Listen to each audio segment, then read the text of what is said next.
karon magbinisaya na puta. Ang atong lesson for today is parts na sa atong body. Mata, Ta. ilong, Ilong. baba, Ba. dunggan, Tunggan. kamot. Kamot.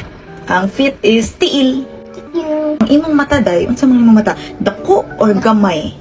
taku. Oy, dako. Ang kang mama, Kamay. mas dako imong mata no kaysa ni mama. Nice man imong mata. Unya ang imong tiil kanang baho or humot? Ano kumo? Mabango. Baho or humot? Bafut. Baho sa man mix man na.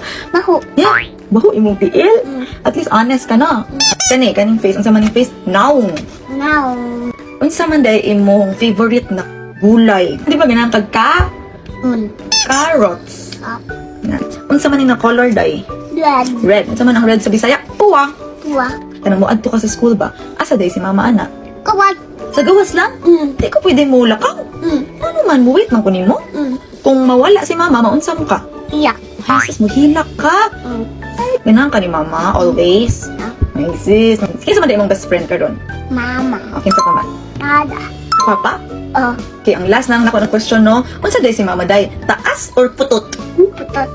Putput ba is liit? Putot.